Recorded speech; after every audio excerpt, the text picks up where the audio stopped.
Почитувани пријатели, ве покануваме да бидете дел од утринската програма Глас на надежда. Секој ден, од понеделник до петок, во 8 часот и 30 минути со Томе Трајков. На Facebook страната на Глас на надежда. Ке имате прилика да слушате утринска порака, совети за здравието, животни, приказни, рецепти за готвење, гости во студиото и многу други интересни работи. Ве очекуваме.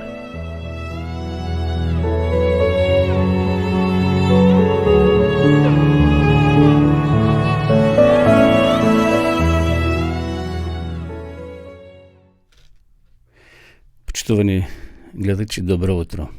И утро се јавуваме од студиото на Радио Глас на надежда, христијанска програма која се имитува секое утро од понеделник до петок во 8 часот и 30 минути. На почетокот да ги проследиме нашите сервисни информации. Денеска сме 14 декември, вторник 2021 година. Уште 17 дена недели од новата година. Така да имаме уште 17 дена од старата ова тековна година.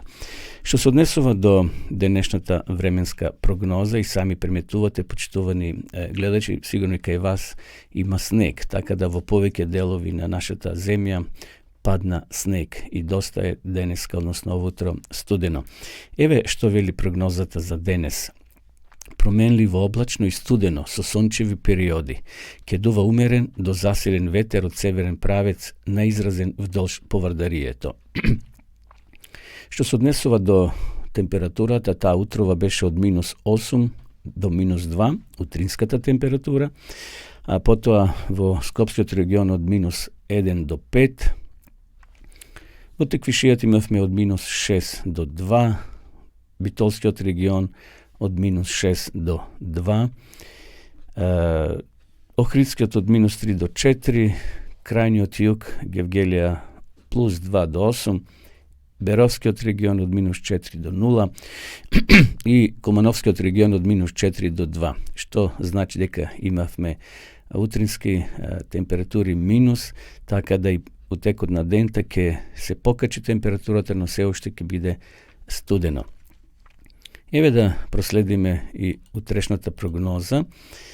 Променливо облачно и студено, предпладне главно на југоистокот, се уште ќе има локални врнежи од дожд и снег, ќе дува умерен, повремено засилен ветер од северен правец, неизразен вдолж поврдарието. Така да зимата полека ни доаѓа, почитувани гледачи, и верам дека имаме доволно дрва и огрев да ја поминеме и ова зима. Ги гледам овде прогнозите за следниве 3 дена. Наистина ќе имаме утрински температури, минус температури ќе бидат од -7, ќе се движат до 0.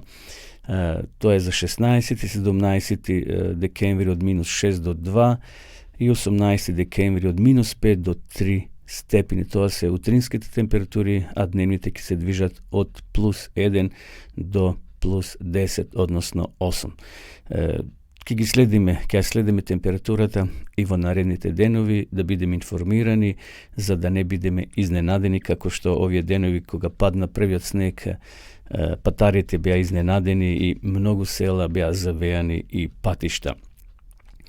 Како и да е, денеска во Кавадрица 8 на врнежлив ден, односно утро, облачно е и доста е прохладно, но студено. На почетокот од ова утринска програма, почитувани пријатели, пред да ја прочитам и утринската порака и капки на мудроста, ќе упатим една молитва на Господа.